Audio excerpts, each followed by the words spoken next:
بسم الله الرحمن الرحيم الحمد لله رب العالمين وصلى الله وسلم على النبي الكريم وعلى آله وأصحابه أما بعد السلام عليكم ورحمة الله وبركاته سلا رسولاتين محمد عليه الصلاة والسلام ولدت أسملكتو وينم دمو سلساتشو مولد أسملكتو تكتاتاي بروغراموچين ሳቀርብላችሁ ቆይቻለሁ የረሱል ሰለላሁ ዐለይሂ ወሰለም መወለድን አስመልክቶ ያንን ቀንም ሆነ በአጠቃላይ ረቢዑል አወል ወራቸውን ማሰብ እንዴት ይታያል የሚለውን ዑለማዎቻችን ምን እንደሚሉ እንግዲህ ጁምሁር አልዑለማ መውሊድን ማክበር ይፈቀዳል እንደሚሉ በተለያዩ ቪዲዮዎች ወደ እናንተ ማድረሴ ይታወሳል። ነገር ግን የመጨረሻ ቪዲዮ ማደርግላችሁ ደግሞ እውነት ረሱል ሰለላሁ ዐለይሂ ወሰለም እኛ እንደምንለው ብዙ ጊዜ በተለይ መውሊድን የሚከለክሉ ወንድሞቻችን እንደሚያስተጋቡት ረቢዑል አወል 12ኛው ቀን ላይ ነው የሞቱትን የሚለውን ጥያቄ ዛሬ በተወሰነ መልኩ መልስ ለመስጠት ነው እንግዲህ የመጨረሻ ቪዲዮ በመውሊድ ጉዳይ እየሰራሁ ያለሁት። በባለፈው አንድ ፕሮግራሜ ላይ ረሱል ሰለላሁ ዐለይሂ ወሰለም ረቢዑል አወል ሰኞ ቀን 12ኛው ቀን መወለዳቸው ኢጅማዕ እንዳለበት ወደ እናንተ ያደረስኩት አንድ ቪዲዮ ነበረ። ይህንንም ኢጅማዕ አለበት ስል ዑለማዎቻችን ያመጧቸው ኺላፎች ማለት በረቢዑል አወል መሆኑ የተረጋገጠ ነው። ሰኞ ቀን መወለዳቸው የተረጋገጠ ነው። ነገር ግን ከረቢዑል አወል ውስጥ በየትኛው ቀን እንደሆነ ኺላፍ አለው ያሉት ዑለማዎች እኔ በባለፈው ያመጣሁላችሁን ሐዲስ ያልደረሳቸው ዑለማዎች ናቸው ኺላፍ እንዳለበት የነገሩን ማለት ነው። ስለዚህ ሰሒህ እና ሰሪሕ የሆነ ሐዲስ እስካገኘን ድረስ ኦልሬዲ ረሱል ሰለላሁ ዐለይሂ ወሰለም የተወለዱት ረቢዑል አወል 12ኛው ቀን ነው ብለን ደፍረን መናገር እንችላለን። ምክንያቱም ሐዲሱ ላ ጉባር ዐለይህ ከማ ተሐደስና ሳቢቀን። ስለዚህ ቪዲዮን ተመልሳችሁ ልታዩት ትችላላችሁ። አሁንም መውሊድን ቢድዓ ነው፣ ቢድዓ ضላላ ነው፣ ጥመት ያለበት ተግባር ነው ብለው የሚናገሩ ወንድሞች ብዙ ጊዜ እናንተ እኮ የሐዘን ቀንን ነው መውሊድ እያላችሁ እያከበራችሁ ያላችሁት፣ ምክንያቱም ይላሉ የተወለዱበት ቀን 12 ለመሆኑ ኺላፍ ያለበት ቢሆንም ነገር ግን የሞቱበት ቀን ብለው የሞቱበት ቀን ግን 12ኛው ቀን ረቢዑል አወል እንደሆነ ምንም ኺላፍ የለበትም ይላሉ። እኔ ደግሞ ላችኋለሁ ኺላፍ ያለበት ነው የሞቱበት ቀን 12ኛው ለመሆኑ ወደ ረፊቀል አዕላ ሄዱበት። አሁን ግን በማነሳላችሁ ንሱሶች መሰረት ከኺላፍም አውጥተን በፍጹም 12ኛው ቀን ወደ አኼራ ሊሄዱ እንደማይችሉ ለማሳየት ነው ይህ የመጨረሻው ቪዲዮ ማለት። እስኪ በመጀመሪያ ደረጃ ዑለማዎቹም ሆኑ ሙሐዲሶቹ የሚስማሙባቸውን ነጥቦች ላስቀድም። እንግዲህ ሙአሪኾቹም ሆኑ ሙሐዲሶቹ ረሱል ሰለላሁ ዐለይሂ ወሰለም ፊ ዓሚል ፊል የዝሆኑ ዓመት ተብሎ በሚታወቀው በረቢዑል አወል ወር ውስጥ ሰኞ ቀን ወደ አኼራ እንደሄዱ ስምምነት አለ። ይህንን አስመልክቶ ኢማሙል ቡኻሪ ዐለይሂ ረሕመቱላህ ፊ ሰሒህ ረሱል ሰለላሁ ዐለይሂ ወሰለም የውመል ኢስነይን ሰኞ ቀን ወደ አኼራ እንደሄዱ ዘግበውልናል። እንደዚሁም ደግሞ ታላቁ ኢማም ኢብኑ ዐብድልበር ረሒመሁላህ እንዲህ ይላሉ ወላ ኺላፈ أنه توفي يوم الاثنين من شهر ربيع الأول سنة 11 من الهجرة النبوية الشريفة رسول صلى الله عليه وسلم 11ኛው ዓመተ ሂጅራ ረቢዑል አወል ውስጥ ሰኞ ቀን ወደ አኼራ እንደሄዱ ምንም ልዩነት የለበትም በዑለማዎች ዘንድ ብለው አስቀምጠውልናል ማለት ነው። አልኢማም አልሐፊዝ ኢብኑ ሐጀር አልዐስቀላኒ እሳቸውም ምን ብለው አስቀምጠዋል? وأخرجه البيهقي بإسناد صحيح وكانت وفاته يوم الاثنين بلا خلاف من ربيع الأول وكاد يكون إجماعا بلونا المالتنا رسول صلى الله عليه وسلم እንግዲህ የሰኞ ቀን ረቢዑል አወል ሰኞ ቀን ወደ አኼራ እንደሄዱ የሚጠቅሰውን ኢማሙል በይሃቂ ሰነዱ ትክክል ነው ያሉትን አምጥተው እዚህ ላይ ልዩነት ላለመኖር ሁላ የቀረበ ሐሳብ ነው ብለዋል ማለት ነው። ኢዘን ረሱል ሰለላሁ ዐለይሂ ወሰለም ረቢዑል አወል ዓመል ፊል እና ሰኞ ቀን ወደ አኼራ እንደሄዱ ላ ኺላፈ በይነል ዑለማ። አንደኛው ነጥብ ይሄ ነው፣ ዑለማዎች ሁሉ የሚስማሙበት ማለት ነው። ሳኒየን ሁለተኛው ነጥብ ምንድን ነው? ረሱል ሰለላሁ ዐለይሂ ወሰለም በየትኛው ወር ነው የሚለው እሱን ተሕዲድ ማድረግ ነው ማለት ነው። በየትኛው ቀን ነው የሚለው አፍወን ወሩ ታውቋል፣ ግን ረቢዓል አወል በየትኛው ቀን ነው ወደ አኼራ የሄዱት የሚለውን ነገር ማየት ያስፈልጋል ማለት ነው። እንግዲህ ምንም እንኳን ዑለማዎቻችን ረቢዓል አወል ዓመል ፊል ሰኞ ቀን ወደ አኼራ ሄደዋል ብለው ቢናገሩም ነገር ግን ረቢዓል አወል ምናልባት 4 ሰኞዎች አሉት አይደል? በመጀመሪያው ሳምንት ሰኞ ነው፣ በሁለተኛው ሳምንት ሰኞ ነው፣ በሶስተኛው ነው፣ በአራተኛው ሳምንት ሰኞ ነው ወደ አኼራ የሄዱት የሚለው ላይ በጣም ሰፊ የሆነ ንሱሶች መጥተዋል። በዚህ ጉዳይ ላይ ሐዲሶች መጥተዋል። ሰፊ የሆነ ልዩነት መጥቷል ማለት ነው። እነሱን እናያለን። ለምሳሌ ከዚህ ውስጥ በመጀመሪያው ቀን ነው ረቢዓል አወል በመጀመሪያው ቀን ነው ረሱል ሰለላሁ ዐለይሂ ወሰለም ወደ አኼራ የሄዱት የሚል አንድ ሐሳብ አለ። ይህንን ያወሩት እንግዲህ ብዙዎቹን ያለ ሰነድ አወራቸዋለሁ፣ ግን ሰነዱ ላይ ያለበትን ችግር አወራና በዋናነት 12ኛው ቀን ረቢዓል አወል ነው የሚሉትን በሰነድ አመጣላችኋለሁ። ዋናው እሱ ስለሆነ ማለት ነው። ሌላኛው ያው ለስቲናስ ነው የምናመጣው እዚህ ቦታ ላይ፣ ምክንያቱም እኔ የፈለግኩት ረሱል ሰለላሁ ዐለይሂ ወሰለም 12ኛው ቀን ረቢዓል አወል ላይ ወደ አኼራ አልሄዱም የሚለውን ማስረገጥ ስለሆነ የምፈልገው ማለት ነው። ነገር ግን ሌሎቹንም ሪዋያዎች ማምጣት ይጠቅመናል፣ ምናልባትም ኺላፍ እንዳለበትም እንድንገነዘብ ማለት ነው። በኋላ ላይ 12 እንደማይሆን በምን መልኩ እንደማረጋግጥ ቪዲዮ መጨረሻ ላይ አስቀምጣለሁ። የመጀመሪያው ሐሳብ ይሄ ነው። ረሱል ሰለላሁ ዐለይሂ ወሰለም ረቢዓል አወል የመጀመሪያው ሌሊት ላይ ነው ወደ አኼራ የሄዱት የሚል ነው። ይሄ ወረደ አን ኢማም ያዕቁብ ብን አቢ ሱፊያን ፊ ኪታቢሂ አልማዕሪፋ ወታሪክ በተሰኘው መጽሐፋቸው ላይ ኢማም ኢብኑ ያዕቁብ ኢብኑ አቢ ሱፊያን እንዲህ ብለዋል። ቱውፊየ ረሱሉላሂ ሰለላሁ ዐለይሂ ወሰለም የውመል ኢስነይኒ ሊለይለቲን ኸለት ሚን ረቢዕን አወል ወፊሂ ቀዲመል መዲነተ ዐላ ረእሲ 10 ሲኒነ ሚን መቅደሚሂ ብለው አስቀምጠዋል። ረሱል ሰለላሁ ዐለይሂ ወሰለም ሰኞ ቀን ረቢዓል አወል የመጀመሪያው ቀን ላይ ወደ አኼራ ሄደዋል ብለው አስቀምጠዋል ማለት ነው። የዚህ ሐዲስ ሁክሙን ከጠየቃችሁኝ ደዒፍ ነው። በነገራችሁ ላይ ይህንን አሁን ፕሮግራም እየሰራሁበት ያለውን ሪሰርች እንትኔን አስቀምጥላችኋለሁ። የዩቲዩብ እንትን ላይ ቦክስ ላይ አስቀምጥላችኋለሁ። ሶሻል ሚዲያዎች ላይ የአደሚን አካዳሚ የቴሌግራም ግሩፕም ላይ አስቀምጥላችኋለሁ። ችግር ካለበት እንግዲህ ችግሩን ለሚያሳየኝ ወንድም በጣም ትልቅ የሆነ ምስጋና አቀርባለሁ። እና ይሄ ሐዲስ ሁክሙ ደዒፍ ነው። ምንድነው ምክንያቱ ካላችሁኝ ሰነዱ ሙንቀጢዕ ነው። ለምን እዚህ ውስጥ الإمام الليث رسول صلى الله عليه وسلم እንዲህ ብለዋል ብለው ስለሆነ በቀጥታ እንትን ያደረጉት እሳቸው ደግሞ እንደሚታወቀው ሰሐቢ አይደሉም። ስለዚህ ሐዲሱ ሙንቀጢዕ ነው፣ ሙዕደል ነው፣ ሙርሰል ነው ብሎ መናገር ይቻላል። ላ يحتج به። ስለዚህ የመጀመሪያው ቀን ነው ወደ አኼራ ሄዱት የሚለው ሐዲሱ ضعيف ነው ባጭሩ። ሁለተኛ ቀውል ደግሞ አለ ምን የሚል ሊለይለተይ ኸለታ ሚን ረቢዕን አልአወል ረቢዓል አወል በሁለተኛው ሌሊት ላይ ነው ወደ አኼራ ሄዱት የሚልም ሐዲስ ተዘግቧል። ይህንን ሐዲስ ኢብኑ ሰዕድ ፊ ጠበቃት የዘገቡልን ሐዲስ ነው። እንዲህ ብለዋል ተወፊየ የውመል ኢስነይኒ ሊለይለተይኒ መደታ ሚን ረቢዕን አልአወል ሰነተ 11 ረሱል ሰለላሁ ዐለይሂ ወሰለም 11ኛው ዓመተ ሂጅራ ረቢዓል አወል ሁለተኛው ሌሊት ላይ ነው ወደ አኼራ የሄዱት ብለዋል። ይሄም ደዒፍ ነው። ለምን እዚህ ሰነድ ውስጥ ሰነዱን ሙሉን እንግዲህ ስታገኙት እዚህ ኪታብ ላይ ሄዳችሁ ሙሐመድ ኢብኑ ዑመር አለ። ሙሐመድ ኢብኑ ዑመር ዋቂዲ ናቸው፣ እሳቸው መትሩከል ሐዲስ ናቸው። አቢ ሚዕሸርም አለ፣ ኑጀይሕ ኢብኑ ዓብድራሕማን ናቸው፣ እሳቸውም ደዒፍ ናቸው። ሙሐመድ ኢብኑ ቀይስ አኒ ሰሓባ በሚዋሩበት ጊዜ ደግሞ ያው ሙርሰል መሆኑ የተረጋገጠ ጉዳይ ነው። ስለዚህ ነቢዩ ዓለይሂ ሰላቱ ወሰላም ረቢዓል አወል ሁለተኛው ሌሊት ላይ ነው ወደ አኼራ ሄዱት የሚለው ሪዋያ ሐዲሱ ደዒፍ ነው ማለት ነው። ሶስተኛው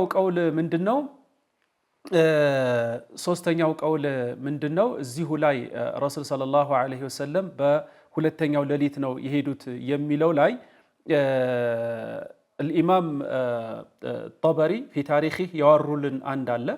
ምን ብለዋል? ኢማሙ الطبري عليه رحمة الله لا خلاف أن النبي صلى الله عليه وسلم توفي يوم الاثنين من ربيع الأول ربيع الأول ሰኞ ቀን ወደ አኼራ መሄዳቸው ምንም ኺላፍ የለበትም አሉ።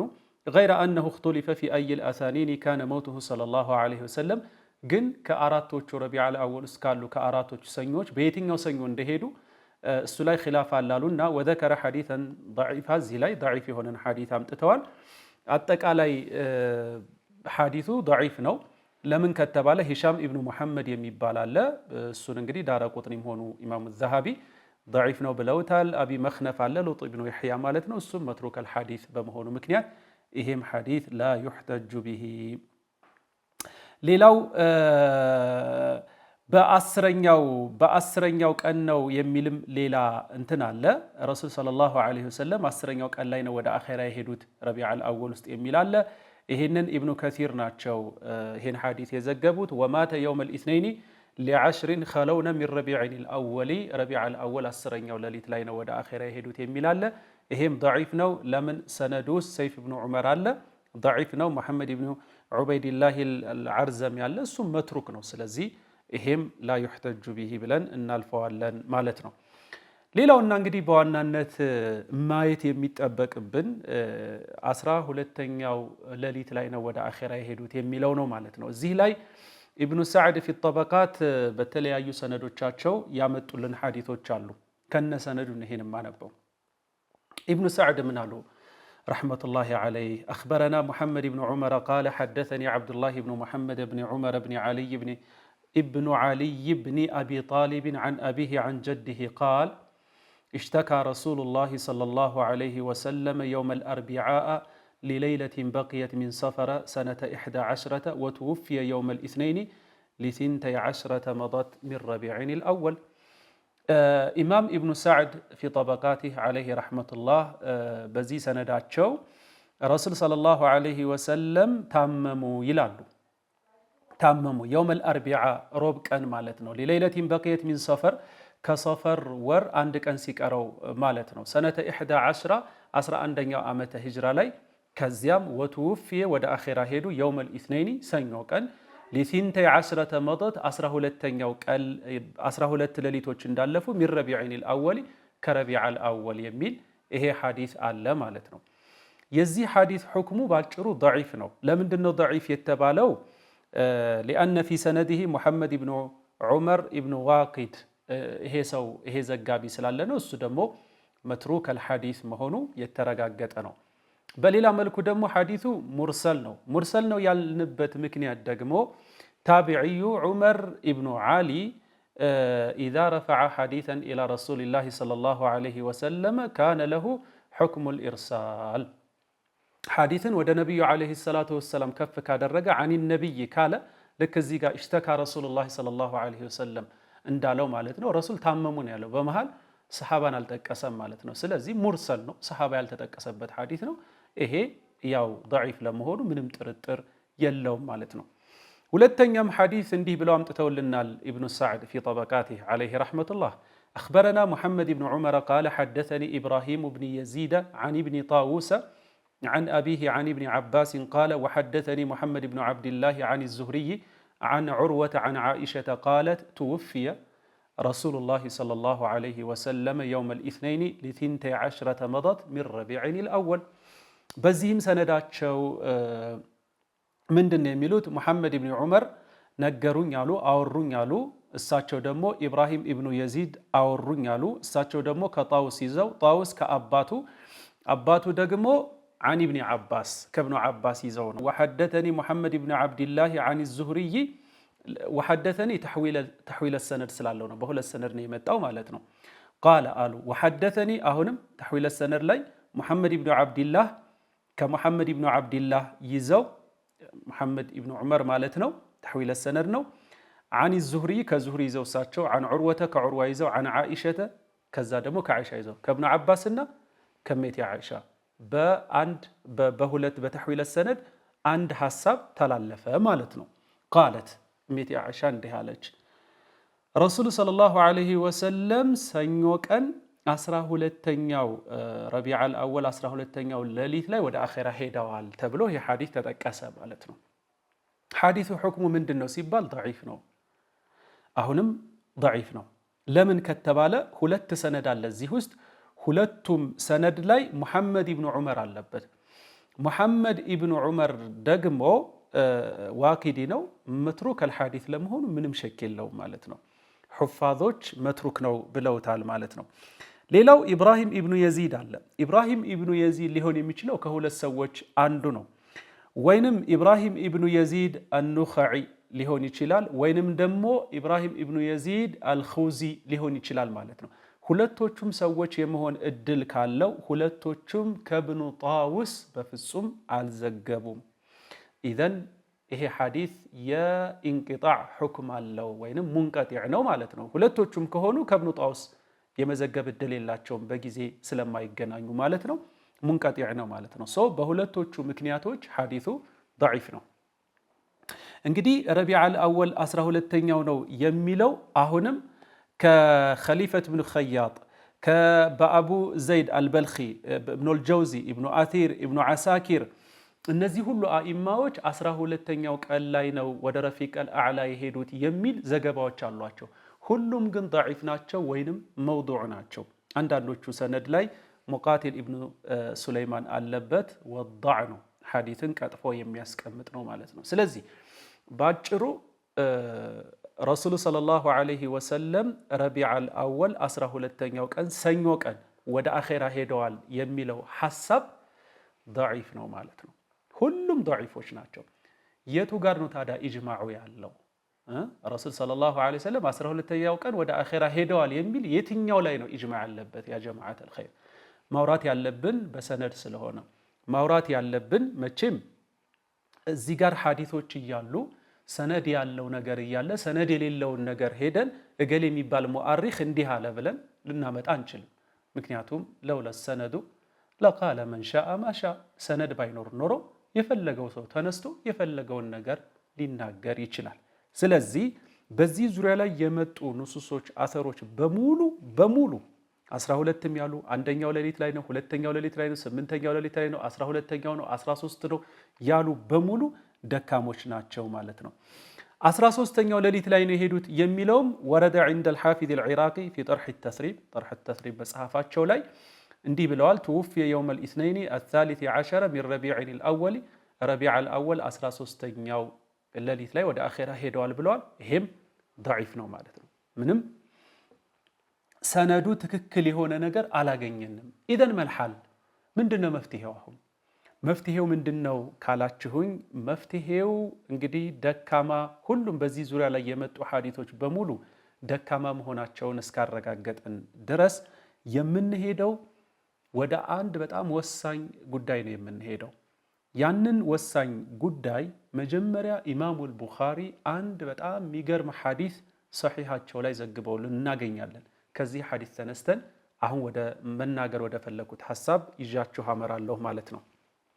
ኢማሙል ቡኻሪ በዚህ ሰነዳቸው ሐደተና አልሐሰን ብኑ ሰባሕ ሰሚዐ ጀዕፈር ብነ ዐውንን ሐደተና አቡል ዑመይሲ አኽበረና ቀይስ ብኑ ሙስሊምን ዐን ጣሪቅ ብን ሽሃብን ዐን ዑመር ብን አልኸጣብ አነ ረጁለን ሚነል የሁድ ቃለ ለህ፣ ሰይዱና አሚረል ሙእሚኒን ሰይዱና ዑመርን አንድ የሁዲ እንዲህ አላቸው፣ ያ አሚረል ሙእሚኒን አንተ የምእመናን አሚር ሆይ፣ አየቱን ፊ ኪታቢኩም ተቅረኡነሃ ለው ዐለይና ማዕሸረል የሁዲ ነዘለት ለተኸዝና ዛሊከ ልየውም ዒዳ፣ በእናንተ በሙስሊሞች ላይ የወረደች አንዲት አያ አለች። ይችን የቁርአን አንቀጽ በእኛ በይሁዳያኖች ላይ ብትወርድ ኖሮ እሷ የወረደችበትን ቀን ዒድ አድርገን እንይዘው ነበረ አላቸው ይህ የሁዲ።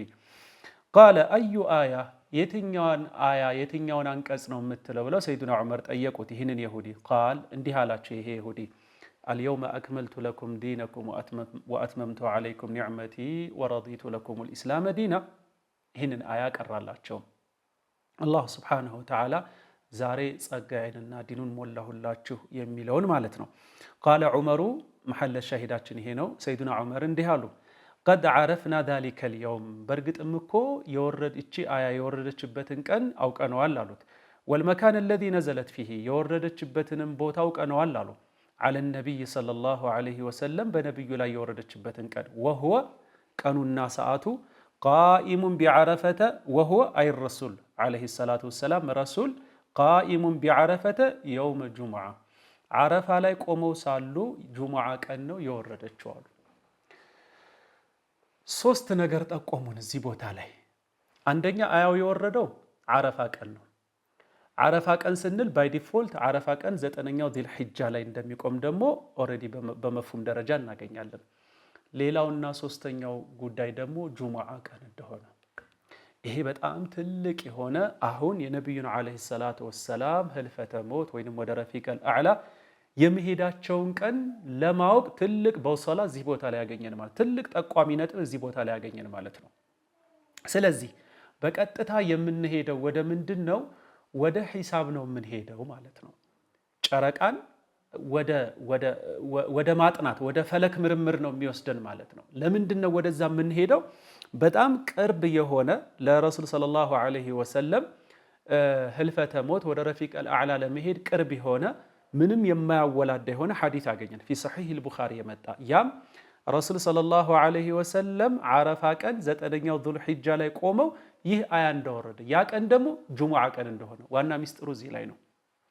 እንደሚታወቀው ደግሞ በጨረቃ አቆጣጠር ወር ሊሆን የሚችለው ኢማ 29 ቀን ነው ወኢማ 30 ቀን ነው ሊሆን የሚችለው ማለት ነው። ኢዘን ከዙልሒጃ ጀምሮ ዙልሒጃ፣ ሙሐረም፣ ሰፈር፣ ረቢዐል አወል አይደለ 3 ወሮች ናቸው ያሉት። ዙልሒጃ፣ ሙሐረም፣ ሰፈር ከዛ ረቢዐል አወል ነው 3 ወሮች ናቸው ያሉት ማለት ነው።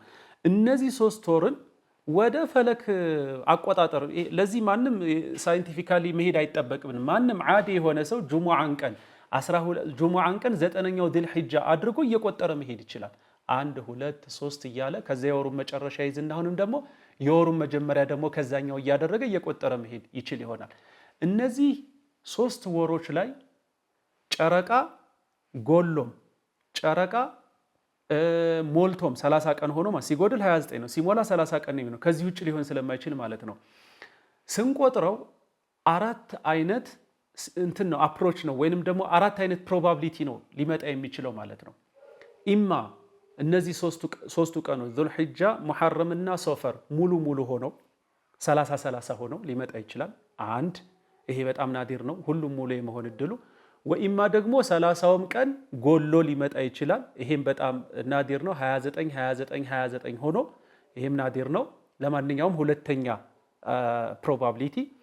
ሶስተኛ አንዱ 30 ሆኖ አንደኛ ወር 30 ሆኖ ሌሎቹ 29 ቀን የመሆን እድል አላቸው። ይሄ የመሆን እድል አለው ሶስተኛ ፕሮባቢሊቲ። ወይንም ደግሞ ሁለቱ 30 ቀን ሆኖ አንዱ ብቻ አንዱ 29 ሆኖ ብያለሁ አይደለም። በዚህ አክስ ደግሞ አንዱ 30 ሆኖ ሌሎቹ 29 የመሆን እድል አላቸው። ይሄኛው ሊከሰት የሚችል ፕሮባቢሊቲ ነው። ስለዚህ ባጭሩ 4 አይነት ፕሮባቢሊቲዎች ነው ያሉን ማለት ነው።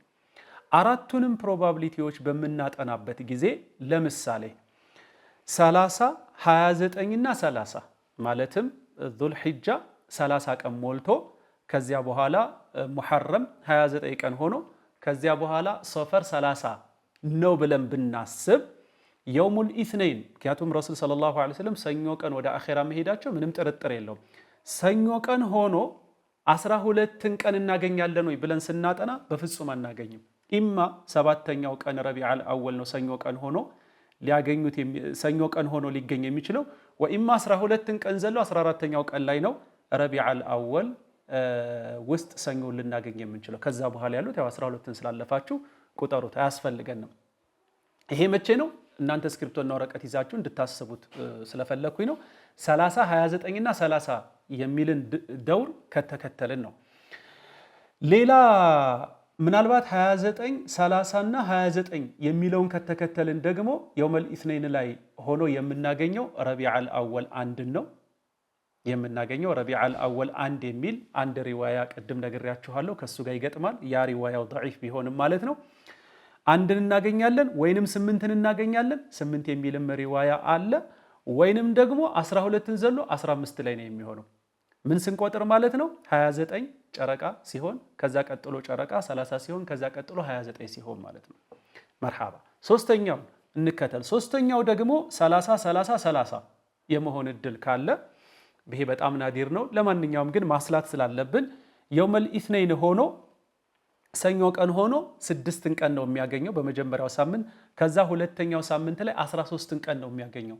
ስለዚህ 13 ቀን የሚለው መጨረሻ ላይ ያወራሁላችሁ በኢብኑ ከሲር የመጣ ضعيف የሆነ ሐዲስ ከሱ ጋር ሊገጥም ይችላል። 12ን ግን በፍጹም አላገኘም። الحافظ العراقي ይገጥማል ማለት ነው። ይሄ የመጨረሻው ፕሮባቢሊቲ 29 29 29 የመሆን እድል ካለ ጨረቃው አሁንም ሰኞ ቀን 2 ላይ አርፎ ከዚያ 9 ላይ ይነካና ከዚያ 12ን አልፎ 16ኛ ቀን ላይ ነው የሚሄደው ማለት ነው። ይሄ ኢብኑ ሰዕድ እና የጠበሪን እንትን ገጥሞ ነው የሚመጣው። በፍጹም 12 የሚባልን ቀን ረቢዑል አወል ሆኖ ሰኞ ቀን ሆኖ ያ ቀን 12ን በፍጹም አይገጥምም ማለት ነው። ኢዘን ከዚህ የምንረዳው ምንድነው? ከዚህ የምንረዳው ረሱሉ ሰለላሁ ዐለይሂ ወሰለም በፍጹም ወደ አኼራ የሄዱት 12ኛው ቀን ረቢዑል አወል እንዳልሆነ ማረጋገጥ እንችላለን ማለት ነው። ይሄ የኔ ሐሳብ እንዳይመስላችሁ ደግሞ አልኢማም ኢብኑ ሐጀር አልዓስቀላኒ ፊ ፈትሒህ እንትን ያደረጉትን አንድ ሐሳብ ላምጣላችሁ። ኢማም ኢብኑ ሐጀር አልዓስቀላኒ ምን አሉ? ወቀድ እስተሽከለ ዛሊከ ሱሃይሊ ኢማሙ ሱሃይሊ ረቢዑል አወል እዚሁ ላይ ላምበው እንደውም ወመን ተቢዐሁ እሳቸውንም የተከተሉ አዕኒ ከውነሁ ማተ የውመል ኢስነይን ታኒ ዐሸረ ሸህሪ ረቢዕል አወል ረሱል ሰለላሁ ዐለይሂ ወሰለም 12ኛው ቀን ረቢዑል አወል ነው ወደ አኼራ የሄዱት የሚለው ሐሳብ ኢማም ሱሃይሊንና እሳቸውንም የተከተሉ ዑለማዎች ችግር ፈጥሮባቸዋል አሉ። ለምንድን ነው ችግር የፈጠረባቸው ካላችሁ፣ አንደኛ የመጡት ሐዲሶች በሙሉ ደካማ ስለሆኑ ይህንን አያረጋግጥም። ሁለተኛ ግን ሐሳቡን ልጨርሰውና አነሁም ይተፈቁ ዐላ አነ ዙልሒጃ ወር ካነ አወሉሁ የውመል ኸሚስ አወሉ መጀመሪያ የውመል ኸሚስ ነው ዙልሒጃ የሚጀምረው ማለት። ፈመህማ ፉሪደት ሹሁር አሰላሳ እነዚህ ሶስቶቹ ወሮች ማለትም ዙልሒጃ ሙሐረምና ሶፈር ብንቆጥራቸው ተዋም አው ነዋቂስ ሙሉ ሆነው 30 ሆነው አው ነዋቂስ ወይንም ደግሞ 29 ሆነው አው ባዕضሃ ለም የሲሓ ወይንም ከፊሉ 30 ሆነው ወይንም 29 30 ሆነው ብንቆጥረው ለም የሲሓ 12ኛውን ቀን የማግኘት እድሉ በጣም በፍጹም ሊሆን አይችልም። ወሁወ ዛሂሩ ሊመን ተአመለሁ ይህንን ነገር በደንብ ላገናዘበ ሰው በአትኩሮ ጉዳዩን ለመረመረ ሰው በጣም ግልጽ የሆነ ነገር ነው አሉ። ኢዘን አዩሃል ኢኽዋ ይህንን ፕሮግራም ስጨርስ እንዲሁም የመውሊድን በአጠቃላይ የምሰራቸውን ፕሮግራሞች ስጨርስ ኹላሳው ይሄ ነው። ረሱል ሰለላሁ ዐለይሂ ወሰለም ያለምንም ልዩነት ሰኞ ቀን ወደ አኼራ ሄደዋል። እንደዚሁም ረቢዑል አወል ወደ አኼራ መሄዳቸው ምንም ሸክ የለም። 11ኛው ዓመተ ሂጅራ ላይ ወደ አኼራ መሄዳቸው አሁንም ምንም ሸክ የለውም ማለት ነው። ይሄንን ካልን ዘንዳ በዚህ ዙሪያ ላይ የመጡ ማንኛውም ታሪካዊም ሆኖ ማንኛውም ሐዲሳዊ ማስረጃዎች ደካሞች ናቸው። ማለትም ረሱል ሰለላሁ ዐለይሂ ወሰለም 12ኛው ቀን ረቢዑል አወል ወደ አኼራ ሄደዋል የሚል ማለት ነው። ስለዚህ መቼ ነው ወደ አኼራ ሄደዋል ተብሎ ሊታሰብ የሚችለው? ኢማ ፊል የውሚል አወል በመጀመሪያው ቀን ሊሆን ይችላል፣ አዊ ታኒ ወይንም ሁለተኛውም ቀን ላይ ሊሆን ይችላል፣ አዊ ታሊተ ዐሸር ወይንም 13ኛው ላይ ሊሆን ይችላል። ወደ አኼራ የሚሄዱት 8ኛውም ሊሆን ይችላል በነገራችሁ ላይ ስላለ ማለት ነው። ወይም ደግሞ በሌሎቹ ቀናቶች። ነገር ግን 12ኛውን ቀን በፍጹም እንዳላገኙት ከዚህ ከኢማሙል ቡኻሪ በሰሒሓቸው ካመጡልን ሰሒሕ ከሆነ ሐዲስ ተነስተን ይህንን መወሰን እንችላለን ማለት ነው። ባረከላሁ ፊኩም። በዚህም መሰረት ምናልባት መውሊድ የሚያከብሩ ዑለማዎችን እናንተ ለምንድን ነው በሐዘናችን ቀን መውሊድ የምታከብሩት እያሉ የሚከሱ ወንድሞቻችን ክስ ውድቅ እንደሆነ በዚሁ አጋጣሚ እንድትገነዘቡልኝ ወዳለሁኝ። እንግዲህ ረሱል ሰለላሁ ዐለይሂ ወሰለምን ውልደት አስመልክቶ ይህን ያህል በተከታታይ ወደ እናንተ አድርሻለሁ። አላሁ ስብሓነሁ ወተዓላ እናንተንም እኔንም ከረሱል ሰለላሁ ዐለይሂ ወሰለም እጅ ሐውዱን የምንጠጣ ያድርገን እያልኩኝ አላሁ ስብሓነሁ ወተዓላ ለቀጣይ ዓመት ደግሞ ያድርሰንና ቀሪ ሐሳቦችን ደግሞ እናነሳ ይሆናል። ወዱምቱም ፊ ሪዓየቲላህ። ወሰላሙ ዐለይኩም ወረሕመቱላሂ ወበረካቱሁ።